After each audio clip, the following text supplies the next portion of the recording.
Hello students, आज આપણે theory of machine સબ્જેક્ટના 5મા ચેપ્ટર પાવર ટ્રાન્સમિશનના એક્ઝામ્પલની ચર્ચા કરવાની છે। પાવર ટ્રાન્સમિશન્સ ટોટલ તમારું ફર્સ્ટ આપણે જોઈએ તો રોપ ડ્રાઈવની મદદથી થાય, પછી રોપ ડ્રાઈવની અંદર તમારા ફ્રિક્શન્સના લીધે જે ઘસારો થાય એના લીધે તમારું રોપ તૂટી જતું હોવાથી એનો કાઉન્ટરેક્ટ કરવા માટે આપણે બેલ્ટ ડ્રાઈવનો યુઝ કર્યો। બેલ્ટ ड्राइवમાં ઓપન બેલ્ટ ડ્રાઈવ, પછી ક્રોસ બેલ્ટ ડ્રાઈવ એ પ્રકારની તમે બેલ્ટ ડ્રાઈવ યુઝ કરો અને બેલ્ટ્સ જે હોય છે એમના ફ્લેટ બેલ્ટ અને વી શેપના બેલ્ટ તમે યુઝ કરો છો। પછી બેલ્ટ ડ્રાઈવની અંદર પણ ફ્રિક્શનના લીધે બેલ્ટની લંબાઈમાં ચેન્જીસ આવે છે, તો એ વસ્તુને કાઉન્ટરેક્ટ કરવા માટે આપણે પછી ચેન ડ્રાઈવનો ઉપયોગ કર્યો। અને લાસ્ટમાં ચેન ડ્રાઈવની અંદર તમને સ્પીડ રિડક્શન રેશિયો વધારે ન મળતો હોવાથી આપણે એ ખામી દૂર કરવા માટે ગિયર ડ્રાઈવનો ઉપયોગ કરીએ છીએ। તો સૌથી પહેલું રોપ ડ્રાઈવ, પછી આવે છે તમારું બેલ્ટ ડ્રાઈવ, પછી ચેન ડ્રાઈવ અને લાસ્ટમાં ગિયર ડ્રાઈવ। હવે આપણે એક્ઝામ્પલની ચર્ચા કરવાની છે। તો રકમ તમને આપેલી છે એક બેલ્ટ ડ્રાઈવમાં બેલ્ટની ઝડપ 540 મીટર પર મિનિટ છે। તો આ તમને આપેલું છે, એની બેલ્ટની લિનિયર વેલોસિટી કેપિટલ વી આપેલી છે 540 મીટર પર મિનિટ। તો જેને મીટર પર સેકન્ડ્સમાં કન્વર્ટ કરીએ તો આન્સર આવશે 9 મીટર પર સેકન્ડ।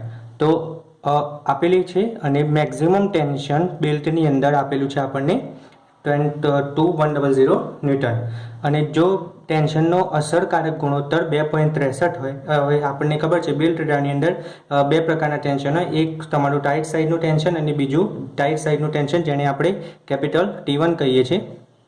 T1 જેને કહીશું આપણે ટેન્શન ઇન ટાઈટ સાઈડ, અને બીજું હશે ટેન્શન T2 જે કહેવાશે તમારું ટેન્શન ઇન સ્લેક સાઈડ। તો ટાઈટ સાઈડનું ટેન્શન અને સ્લેક સાઈડના ટેન્શનનો ગુણોત્તરની કિંમત આપેલી છે આપણે T1/T2 = 2.63 અને મેક્સિમમ ટેન્શન આપેલું છે 2100 ન્યૂટન। હવે આની અંદર આ એક્ઝામ્પલમાં કોઈપણ જાતની આપણે સેન્ટ્રીફ્યુગલ ટેન્શનની અસરની વાત કરેલી નથી। તો જો તમને સેન્ટ્રીફ્યુગલ ટેન્શનની અસરની વાત ના કરેલી હોય તો આપણું મેક્સિમમ ટેન્શન એ તમારું કેપિટલ T1ની જેટલું થશે। તો T મેક્સિમમ અને T1 બંને સરખા થશે, જેટલી કિંમત થશે 2100 ન્યૂટન। હવે પાવર ટ્રાન્સમિટ થતો શોધવાનું છે બેલ્ટ ડ્રાઈવની મદદથી, તો એની ફોર્મ્યુલા થશે T1 - T2 into linear velocity V, અને જો 1000 વડે તમે ભાગો તો આ પાવરની કિંમત તમને ડાયરેક્ટ કિલોવોટમાં મળશે, અને જો 1000 વડે નહીં ભાગેલા હોય તો આની કિંમત તમને વોટમાં મળશે। તો કિંમત મૂકી આપણે T1ની કિંમત 2100। હવે T2ની કિંમત આપણી જોડે નથી, પરંતુ આ ફોર્મ્યુલા છે T1/T2 = 2.63। તો T2 લખાશે T1 / 2.63। તો T1ની કિંમત આપણી જોઈએ છે 2100 / 2.63। તો એ કિંમત આપણે T2ની અહીંયા મૂકી ગુણ્યા Vની કિંમત આપણને મીટર પર સેકન્ડ્સમાં 9, તો અને ડિવાઇડેડ બાય 1000, તો પાવરની કિંમત આવશે 11.714 કિલોવોટ। બીજો એક્ઝામ્પલ છે, બીજા એક્ઝામ્પલમાં લખેલું છે કે બે સમાંતર પેરેલલ શાફ્ટ લીધા છે, એમને જોડતા ઓપન ફ્લેટ બેલ્ટ ડ્રાઈવમાં મોટી પુલીનો વ્યાસ આપેલો છે 1200 mm અને નાની પુલીનો વ્યાસ આપેલો છે 500 mm, તથા શાફ્ટ વચ્ચેનું અંતર, એટલે બે તમને સમાંતર શાફ્ટ આપેલા હોય તો એ શાફ્ટના સેન્ટર ટુ સેન્ટર ડિસ્ટન્સ, જેને આપણે કેપિટલ C વડે દર્શાવીએ છીએ, તો એ કેપિટલ Cની કિંમત આપેલી છે 3600 mm। બેલ્ટનું માસ દળ આપેલું છે 0.9 કિલોગ્રામ પ્રતિ મીટર, એટલે દરેક મીટરે બેલ્ટનું વજન 0.9 કિલોગ્રામ છે, તથા મહત્તમ સલામત ટેન્શનનું મૂલ્ય આપેલું છે 2 કિલો ન્યૂટન। પુલી તથા બેલ્ટ માટે સ્થિત ગળચળાંકની કિંમત આપેલી છે 0.3। કોએફિશિયન્ટ ઓફ ફ્રિક્શનની કિંમત મ્યુની કિંમત આપણને આપેલી છે 0.3।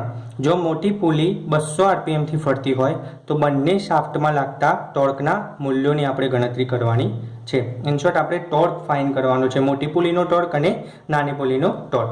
તો એ ફાઇન કરવા માટે આપણને પહેલાં ગિવન ડેટા આપણે જોઈ લઈએ।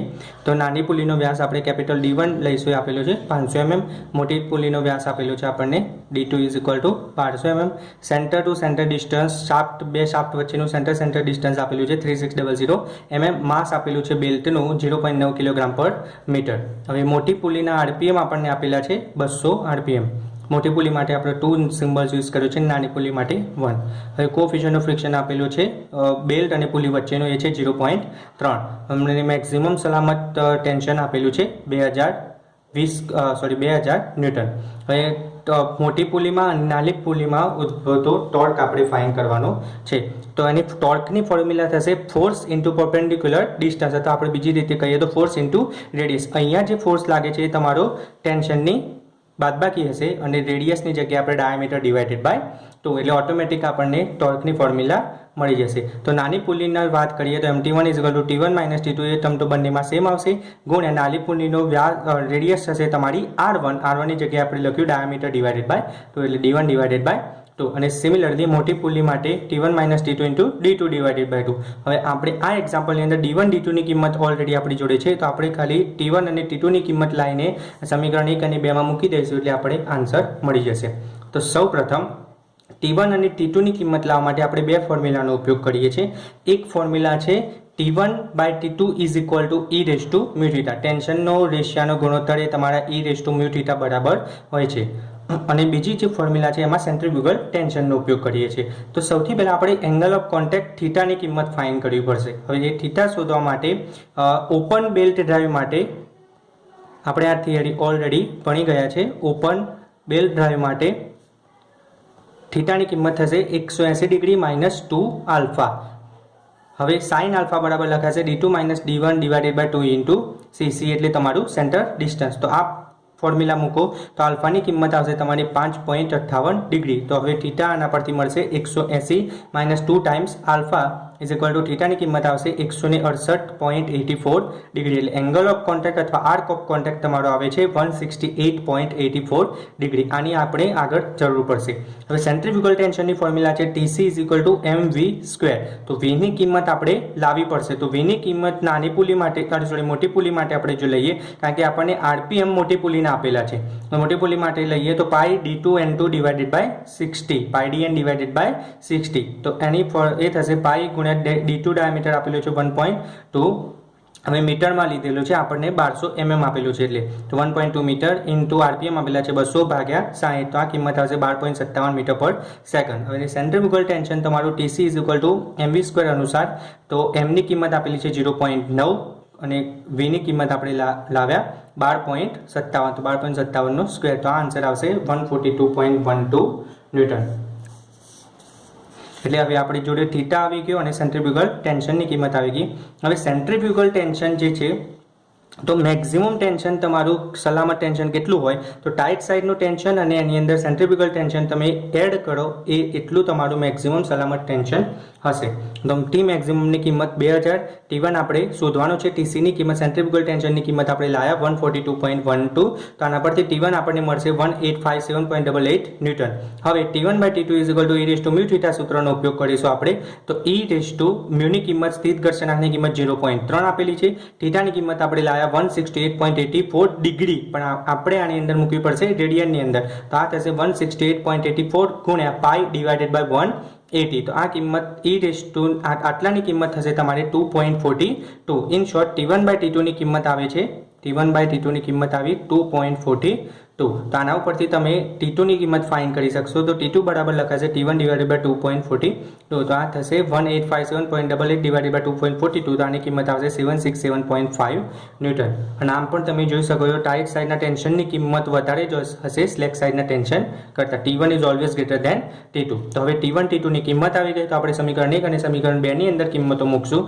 તો MT1 = T1 - T2 × D1 divided by 2. તો T1 અને T2 અને D1 ની કિંમત મૂકશો એટલે તમને નાની પુલી જે હશે એની અંદર જે ટોર્ક જનરેટ થતો હશે બંને ઉપર ફોર્સ સરખો જ લાગે છે. મોટી અને નાની પુલી ઉપર ફોર્સ બંને પર સરખો લાગે છે, પરંતુ નાની પુલીનો રેડિયસ ઓછી હશે અને મોટી પુલીની રેડિયસ વધારે હશે, એટલે મોટી પુલી દ્વારા જે જનરેટ ટોર્ક થતો હશે એ ટોર્કની કિંમત પણ વધારે હશે. જ્યારે નાની પુલીની વાત કરીએ તો નાની પુલીમાં જે ટોર્ક જનરેટ થતો હશે એ ટોર્ક ઓછો હશે.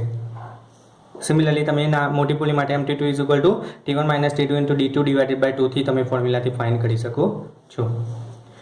આ એક નોંધ યાદ રાખવાની છે કે જ્યારે તમે બેલ્ટ તમારો રેસ્ટિંગ કન્ડિશન્સમાં હોય તો રેસ્ટિંગ કન્ડિશન્સ મતલબ બેલ્ટની લિનિયર વેલોસિટી વી કેપિટલ વી જો 0 મીટર પર સેકન્ડ હોય ત્યારે બેલ્ટ ઉપર ઓનલી એક જ ટેન્શન હોય જેને આપણે ઇનિશિયલ ટેન્શન કહીએ છીએ, જે બેલ્ટ પુલી ઉપર ફિટ કરતી વખતે આપણે જે ટેન્શન આપવું પડે છે બેલ્ટને ઓલરેડી કે સરકી ના જાય એટલા માટે, તો એ ટેન્શનને ઇનિશિયલ ટેન્શન કહીશું. અને ઇનિશિયલ ટેન્શન તો હોય જ છે, એ દરમિયાન સેન્ટ્રીફ્યુગલ ટેન્શન તમારું હોતું નથી.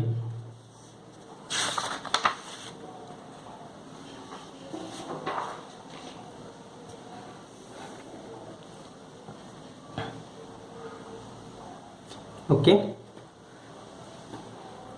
હવે ત્રીજો એક્ઝામ્પલ છે એ છે ગિયરનો એક્ઝામ્પલ.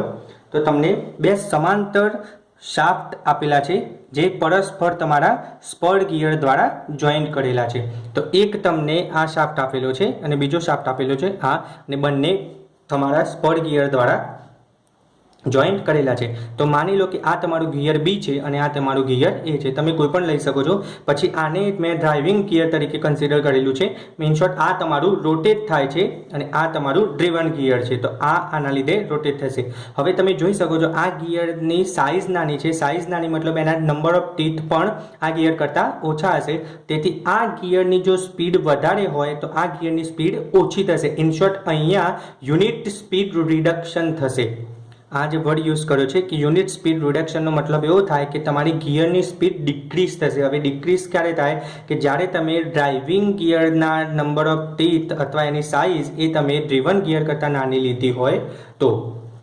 હવે બીજી વસ્તુ આપેલી છે આપણે, જો શાફ્ટ એ તમારો 150 આરપીએમ અને શાફ્ટ બી તમારો 450 આરપીએમથી ફરતો હોય અને બે શાફ્ટ વચ્ચેનું જો લગભગ અંતર 600 મિલીમીટર હોય તેમજ ગિયરના દાંતા 8 મોડ્યુલના હોય તો બે શાફ્ટ વચ્ચેનું ચોક્કસ અંતર શોધો. અને જો તમારું ગિયર યુનિટ સ્પીડ રિડક્શનમાં જે ઓલરેડી મેં તમને કીધું છે તો ટ્રેન વેલ્યુ પણ શોધો. બે વસ્તુ ફાઇન કરવાની કીધી છે, એક તમને બે શાફ્ટ વચ્ચેનું ચોક્કસ અંતર શોધવાનું છે અને જો તમારું ગિયર યુનિટ સ્પીડ રિડક્શનમાં હોય તો તમને ટ્રેન વેલ્યુ પણ શોધવાની કીધી છે. તો આકૃતિ તમે જોઈ શકો છો આ પ્રમાણેની કંઈક થશે. હવે માની લો કે ગિયર બીના તમારા નંબર ઓફ ટીથ જે છે આપણે ઝેડ ઓફ બી લઈએ છીએ અને ગિયર એના નંબર ઓફ ટીથ જે છે દાંતાઓની સંખ્યા આપણે લઈએ છીએ ઝેડ એ, અને એ અને બી જે શાફ્ટ છે એ શાફ્ટનું એક્ઝેક્ટ ડિસ્ટન્સ એ બંને વચ્ચેનું centre to centre exact distance એ છે એ ડેશ અને એપ્રોક્સિમેટ ડિસ્ટન્સ આપણે લઈએ છીએ સ્મોલ એ. તો ગિવન ડેટાની વાત કરીએ તો સ્પીડ ઓફ ડ્રીવન ગિયર,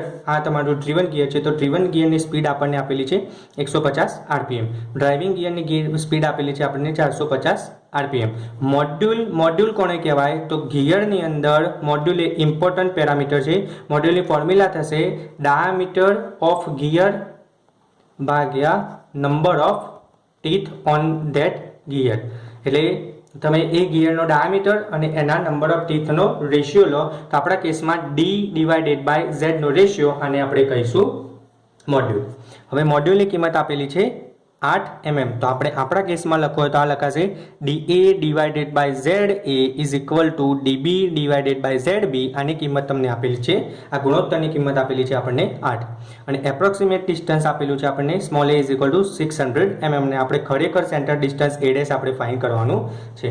તો સૌથી પહેલાં આપણે વાત કરીએ ટ્રેન વેલ્યુની. તો ટ્રેન વેલ્યુ અથવા એને બીજી રીતે કહીએ તો ગિયર રેશિયો, તેની ફોર્મ્યુલા થશે number of teeth on driving gear divided by number of teeth on driven gear. હવે આપણને ખબર છે કે Z is proportional to 1/n is proportional to D. જેમ જેમ તમારા ગિયરનો ડાયામીટર મોટો એમ એની ઉપરના નંબર ઓફ ટીથ મોટા, એટલે Z અને D એકબીજાના સમપ્રમાણમાં હોય અને જેમ જેમ ગિયર મોટું એમ એના આરપીએમ કેવા હશે ઓછા હશે.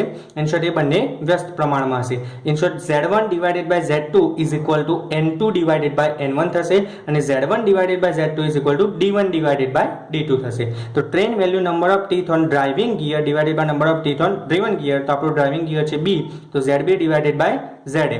અને આને જો તમે આરપીએમ ના સંદર્ભમાં લખવું હોય તો એ થશે NA/NB. બી, અને જો ડાયામીટરના સંદર્ભમાં લખવું હોય તો એ થશે ડીબી ડિવાઇડેડ બાય ડી એ, કારણ કે ઝેડ અને ડી એકબીજાના સમપ્રમાણમાં અને ઝેડ અને એન એકબીજાના વ્યસ્ત પ્રમાણમાં હોય છે એટલા માટે.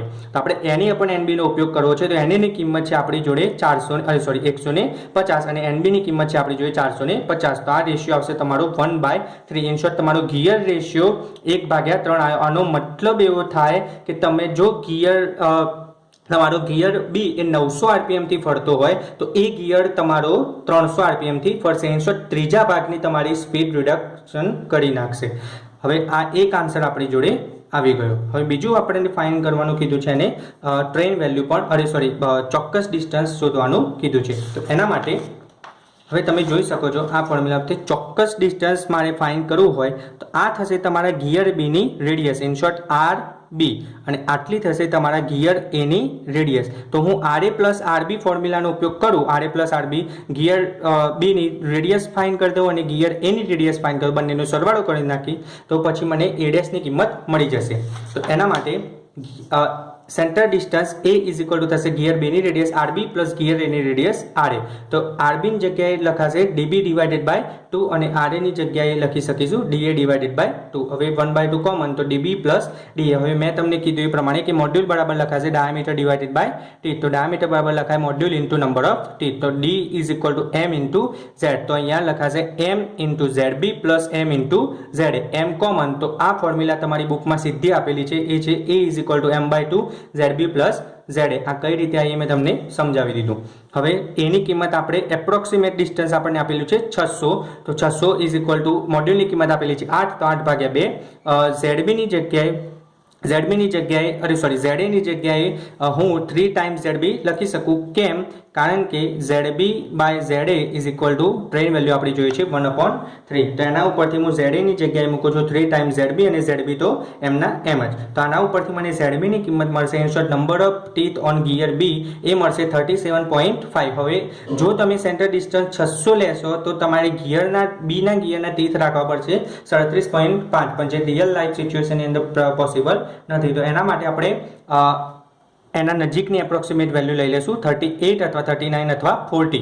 તો આપણે ગિયર ચૂઝ કરશું જેના નંબર ઓફ ટીથ હશે 38. તમે પોઈન્ટમાં ગિયરના ટૂથ ચૂઝ કરી શકો નહીં એટલા માટે. તો પછી ZA ની કિંમત થશે 3 into ZB is equal two 114. હવે આ બંને વેલ્યુઝ ચેન્જ થઈ એટલા માટે તમારું સેન્ટર ડિસ્ટન્સ જે એકચ્યુઅલ તમારે રાખવું પડશે એ કિંમત થશે A' is equal two M/2 ZB plus ZA. તો M ની કિંમત તમારી 8, ZB ની કિંમત હવે મૂકશું આપણે 38.